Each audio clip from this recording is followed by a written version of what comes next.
Hello friends, വളരെയധികം സന്തോഷം നിറഞ്ഞ വാർത്തയാണ് നമ്മൾ നോക്കാൻ പോകുന്നത്.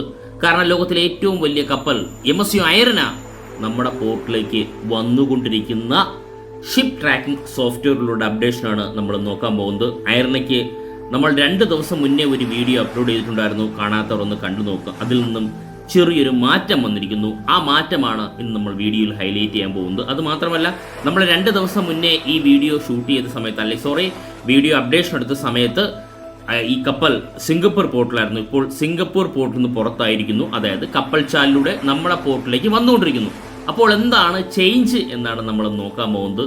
ഡീറ്റെയിൽ ആയിട്ട് നമുക്ക് നോക്കാം. നമ്മളെ മുന്നിൽ കാണുന്ന ഈ റെഡ് ആരോ മാർക്കാണ് ലോകത്തിലെ ഏറ്റവും വലിയ കപ്പൽ ഭീമൻ എന്ന് പറയാം. അല്ലെങ്കിൽ ഒരേ ഒരു കപ്പൽ, ലോകത്തിലെ ഏറ്റവും വലിയ കണ്ടെയ്നർ കപ്പൽ MSC ഐറന നമ്മുടെ പോർട്ടിലേക്ക് വരുന്ന കാഴ്ചയാണ് കാണുന്നത്. നമുക്കൊന്ന് സൂം ചെയ്യാം. ഒന്ന് സൂം ചെയ്ത് കഴിഞ്ഞാൽ ഇപ്പോൾ കറക്റ്റ് സ്റ്റാറ്റസ് മലാക്ക സ്ട്രീറ്റ്, അതായത് മലാക്ക കടലിടുക്കിലാണ് ഇപ്പോൾ ഉള്ളത്. നമ്മൾ 2 ദിവസം മുന്നേ അപ്ഡേഷൻ ഇട്ടത് സിംഗപ്പൂർ പോർട്ടിലായിരുന്നു. നമ്മൾ ഈ കാണുന്ന സിംഗപ്പൂർ പോർട്ടിലായിരുന്നു ആ കപ്പൽ ഉണ്ടായിരുന്നത്. കാരണം നമ്മൾ മാസങ്ങൾക്ക് മുന്നേ തന്നെ MSC ഐറനെ പോലുള്ള കപ്പൽ നമ്മൾ ട്രാക്ക് ചെയ്യുന്നുണ്ടായിരുന്നു. കാരണം വേറൊന്നും കൊണ്ടല്ല, നമുക്കറിയാം ലോകത്തിലെ ഏറ്റവും വലിയ കപ്പലും നമ്മുടെ പോർട്ടിൽ വരും. അതുകൊണ്ട് ഐറന ഇപ്പോൾ എവിടെയാണ്? നമ്മുടെ പോർട്ടിൻ്റെ പിന്നെ ഈ പറയുന്ന പുറംകടലിലൂടെ തന്നെയാണ് അങ്ങോട്ടും ഇങ്ങോട്ടും ധാരാളം തവണ MSC ഐറന പോയിക്കൊണ്ടിരിക്കുന്നത്.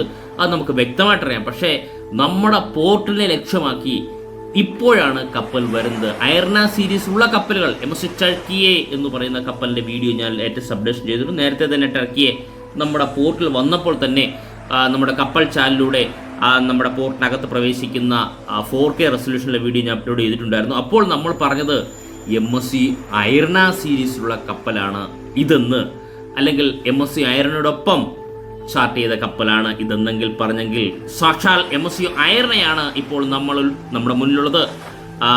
മലേഷ്യയിലെ മലാക്ക കടലിടുക്കാണ് ഷിപ്പുള്ളത്. ഇനി നമ്മൾ 2 ദിവസം മുന്നേ വീഡിയോ അപ്ലോഡ് ചെയ്തപ്പോൾ ഉള്ള വ്യത്യാസം എന്തെന്നാണ് നമ്മൾ നോക്കാൻ പോകുന്നത്. നമുക്കത് ജസ്റ്റ് ഇപ്പോൾ ഷിപ്പിൻ്റെ ഡീറ്റെയിൽ എടുക്കുമ്പോൾ അറിയാനായി സാധിക്കും. ഡീറ്റെയിൽ എടുത്തു കഴിഞ്ഞാൽ കറണ്ട് സ്പീഡ് എന്ന് പറയുന്നത് 15.8 നോട്ടിക്കൽ മൈൽ സ്പീഡ് തന്നെയാണ്. ഞാൻ രാവിലെ നോക്കുമ്പോൾ ഏകദേശം 18 നോട്ടിക്കൽ മൈൽ സ്പീഡ് തന്നെയായിരുന്നു. നല്ല സ്പീഡ് തന്നെയായിരുന്നു. ഡെസ്റ്റിനേഷൻ സിംഗപ്പൂർ ടു തിരുവനന്തപുരം എന്ന് വ്യക്തമായിട്ട് കാണാൻ സാധിക്കും. എക്സ്പെക്റ്റിംഗ് ടൈം ഫോർ അറൈവൽ നമ്മൾ 30 പറഞ്ഞിട്ടുണ്ടെങ്കിൽ, അതായത് ഈ മാസം 30 തീയതിയാണെങ്കിൽ അത് അടുത്ത മാസം 2/6/2025 5:30 PM എന്നാണ് നമുക്ക് ഈ ഡെസ്റ്റിനേഷനിൽ കാണാൻ സാധിക്കും.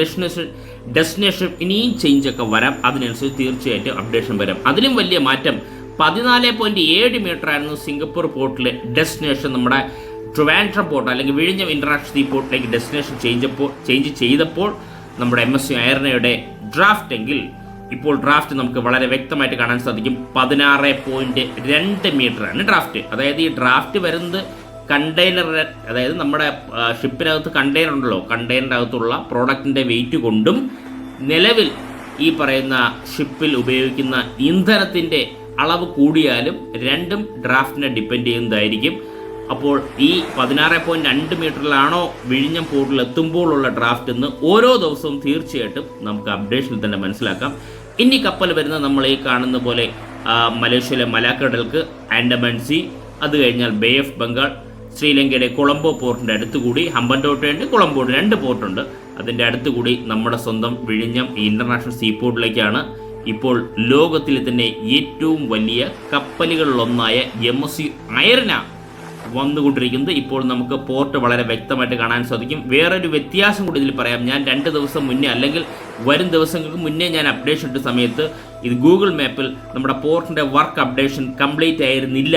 ഇപ്പോൾ നമുക്ക്, കാരണം ഗൂഗിൾ മാപ്പാണ് ഈ ഷിപ്പ് ട്രാക്കിന് ഈ പറയുന്ന പ്ലേസിൻ്റെയൊക്കെ വിഷ്വൽ കൊടുക്കുന്നത്. ആ വിഷ്വൽ ഇപ്പോൾ ക്ലിയർ ആയിരിക്കുന്നു. കണ്ടോ, ഇപ്പോൾ അപ്ഡേഷൻ കംപ്ലീറ്റ് ആയിരിക്കുന്നു. ഗൂഗിൾ മാപ്പ് വഴി കയറി നോക്കിക്കഴിഞ്ഞാൽ നമ്മുടെ പോർട്ടിൻ്റെ സ്ട്രക്ചർ വളരെ വ്യക്തമായിട്ട് കാണാൻ സാധിക്കും. എനിക്കൊന്ന് കുറച്ച് മാസങ്ങൾ കൂടുമ്പോഴാണ് ഗൂഗിൾ മാപ്പിൽ അപ്ഡേഷനൊക്കെ വരുന്നത്. പക്ഷേ സാറ്റലൈറ്റ് വ്യൂ ആയ സെൻറ്റിനൽ ഹബിലൂടെ നമ്മൾ ഈ പറയുന്ന പ്ലേസിൻ്റെയൊക്കെ മെഷർമെൻറ്റ് എടുക്കാണ്ട് അത് ഓരോ 5 ദിവസം കൂടുമ്പോഴാണ് ഇങ്ങനെ ചെയ്ത്. അപ്പോൾ നമ്മുടെ പോർട്ടിലേക്ക് വരുന്ന MSC ഐറനയും അതുപോലെ തന്നെ കുറച്ച് ദിവസം മുന്നേ ആയിട്ട് നമുക്ക് എല്ലാവർക്കും അറിയാം, നമ്മുടെ ഈ കാണുന്ന നമ്മുടെ കൊച്ചി പോർട്ടിലേക്ക് പോവുകയായിരുന്ന MSC എൽസ 3 ഈ ഭാഗത്താണ് മറിഞ്ഞിട്ടുള്ളത്. നമുക്ക് അങ്ങനെയാണെങ്കിൽ ആ മറിഞ്ഞ സ്ഥലത്ത് ന്യൂസുകൾ പലരും പല രീതിയിലും പറയുന്ന ന്യൂസ്, ഇനി ഈ കപ്പൽ ചാലിൻ്റെ സൈഡിലൂടെ കപ്പലുകൾ പോവില്ല, ഇത് പൊട്ടിത്തെറിക്കും, അതുകൊണ്ട് കപ്പലുകളുടെ റൂട്ട് മാറ്റി സഞ്ചരിക്കണം, പോകാൻ ഇടമില്ല എന്നൊക്കെ പറയുന്നവരുടെയൊക്കെ നമുക്ക് ലൈവായിട്ട് ഇപ്പോൾ നമ്മൾ ഈ കാണുന്ന ആലപ്പുഴയ്ക്കടുത്തുള്ള ഈ പ്ലേസിൽ എത്ര കപ്പലുകൾ ഇപ്പോൾ നിലവിലുണ്ടെന്ന് നമുക്ക് ലൈവ് വീഡിയോ റെക്കോർഡിംഗ് എടുക്കാം.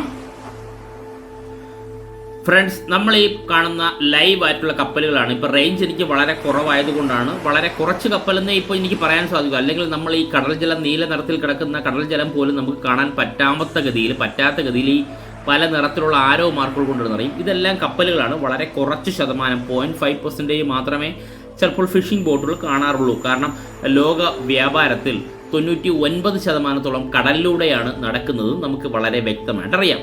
അപ്പോൾ ട്രേഡിംഗ് ഏറ്റവും കൂടുതൽ കടലിലൂടെ നടക്കുന്നതിനാൽ ധാരാളം കപ്പലും കാണും. ഇനി നമ്മൾ കപ്പൽ മറിഞ്ഞ സ്ഥലം നമുക്ക് നോക്കാം. ഈ ആലപ്പുഴ ഈ പറയുന്ന സ്ഥലത്ത് നമുക്കറിയാമല്ലോ, ചേർത്തല, കരുവാറ്റ, അമ്പലപ്പുഴ, ഹരിപ്പാട്, കായംകുളം, കൊല്ലം ഈ പരിസരത്തെല്ലാം കണ്ടെയ്നർ കപ്പൽ മറിഞ്ഞാൽ വന്ന് അടിയും എന്ന് ഞാൻ നേരത്തെ തന്നെ പറഞ്ഞിട്ടുണ്ടായിരുന്നു. നമ്മളെ വീഡിയോ തന്നെ നേരത്തെ 2-3 ദിവസം മുമ്പേ അപ്ലോഡ് ചെയ്ത വീഡിയോയിൽ സ്ഥലം ഉൾപ്പെടെ പറഞ്ഞു. ആ സ്ഥലത്തൊക്കെ തന്നെ ധാരാളം വന്നിട്ടുണ്ട്. പക്ഷേ വിഴിഞ്ഞം പോർട്ടിൻ്റെ സൈഡിലും കണ്ടെയ്നർ എത്തിയ ന്യൂസ് തന്നിട്ടുണ്ടായിരുന്നു. ഇപ്പോൾ നമ്മൾ വന്നത് ഈ സൈഡിലൂടെ കപ്പലുകൾ പോകാനായി സാധിക്കുമോ എന്നാണ്. ഇപ്പോൾ നമുക്ക് നോക്കാം ഏതൊക്കെ കപ്പലുകൾ പോകുന്നുണ്ട്. ലൈവാണ്. ഇപ്പോൾ നമ്മൾ കൊച്ചി പോർട്ടിലേക്ക് കപ്പലുകൾ പോകുന്നുണ്ട്. ഇതാ നമ്മൾ ഈ കാണുന്ന HSC ന്യൂ ലക്കി. അത് ഏത് കപ്പലാണോ എന്നറിയാൻ ചിലപ്പോൾ പറയും.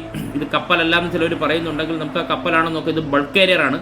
ബൾക്ക് കാരിയർ 179 മീറ്റർ നീളമുള്ള ബൾക്ക് കാരിയറാണ്. അതേപോലെ നമ്മൾ ഈ നോക്കാം RDO ഗ്രേസ് എന്ന് പറയുന്ന ഒരു കപ്പൽ. അത് ബൾക്ക് കാരിയറാണോ കണ്ടെയ്നർ ഷിപ്പാണോ നോക്കാം. ഇത് നമുക്ക് കാണാൻ സാധിക്കുന്നത് കണ്ടെയ്നർ ഷിപ്പാണ്. ഏകദേശം 250 മീറ്ററാണ് ഷിപ്പിൻ്റെ ലെന്ത് വരുന്നത്. ഇങ്ങനെ ധാരാളം കപ്പലുകൾ ഒരേ സമയം നമ്മൾ ഈ കാണുന്ന ഈ പറയുന്ന ആക്സിഡന്റ് നടന്ന അല്ലെങ്കിൽ കപ്പൽ മുങ്ങിയ സ്ഥലത്തൂടെ പോകുന്നു. ഞാൻ അറിയാൻ സാധിക്കുന്നത്, നമ്മൾ പലരുടെയും കാര്യങ്ങൾ ചോദിക്കുമ്പോൾ കപ്പലിൻ്റെ ഒരു ക്യാപ്റ്റൻ തന്നെ പറയുന്നത്, ഇങ്ങനെ ഒരു കപ്പൽ മുങ്ങിയാൽ തീർച്ചയായിട്ടും ആ മുങ്ങിയ സ്ഥലത്ത് എത്രയാണ് ഡ്രാഫ്റ്റ്, അതിൻ്റെ കൂടുതൽ ഡീറ്റെയിൽ എല്ലാ കപ്പലുകൾക്കും ഇൻഫർമേഷൻ പോകും. ഇങ്ങനൊരു കപ്പൽ ഇവിടെ മുങ്ങിയിട്ടുണ്ട് എന്നൊരു ഇൻഫർമേഷൻ പോകും എന്നേ ഉള്ളൂ. ഇപ്പോൾ നമുക്ക് ഈ കപ്പൽ മുങ്ങിയ സ്ഥലത്ത് കൂടെ തന്നെ ഇത്രയും കപ്പൽ പോകണമെന്ന് ഒരു നിർബന്ധമില്ല. നിങ്ങൾ നോക്കൂ, മാപ്പ് നമുക്ക് മാറ്റിക്കഴിഞ്ഞ് ഒന്ന് സൂം ഔട്ട് ചെയ്ത് കഴിഞ്ഞാൽ നമുക്ക് അറബിക്കടൽ, അറേബ്യൻ സീ നീണ്ടു നിവർന്ന് കിടക്കുന്നിടത്തുകൂടി ഏത് ഭാഗത്തൂടെയാണോ കപ്പലുകൾക്ക് സഞ്ചരിക്കാം. അവിടെ കൂടി തന്നെ പോകണം എന്ന് നിർബന്ധമില്ല. പക്ഷേ അറിഞ്ഞുകൂടാത്തവരാണ് ഇങ്ങനെ പറഞ്ഞു പരത്തുന്നത്. നിലവിൽ ആ കപ്പൽ ചാലിനകത്താണ് വിഴുന്നിട്ടുള്ളത്. അതിനാൽ കപ്പലുകൾക്ക് പോകാനായി ഈ റൂട്ടിന് ഉപയോഗിക്കാൻ പറ്റില്ല. ഈസ്റ്റ് വെസ്റ്റ് സീ റൂട്ടാണത്. ഏറ്റവും ബിസിയസ്റ്റ് സീ റൂട്ടാണത്. ഇവിടെ കൂടി പോകാൻ സാധിക്കില്ല എന്ന് ഏത് വിധത്തിലൂടെയാണ് പറയുന്നത്. ഇപ്പം ലൈവായിട്ടാണ് നമ്മൾ ഈ പറയുന്ന കപ്പലുകൾ കാണുന്നത്. ഇപ്പം നിങ്ങൾ ആരെടുത്ത് നോക്കിയാൽ ഇത് വ്യക്തമായിട്ട് കാണാൻ സാധിക്കും. റേഞ്ച് കൂടുന്നതനുസരിച്ച് കപ്പലുകളുടെ എണ്ണം മീൻസ് നമുക്കിതിൽ ട്രാക്കിങ്ങിൽ കിട്ടുന്ന എണ്ണവും വളരെ കൂടുന്നതായിട്ട് കാണാൻ സാധിക്കും. Thank you friends.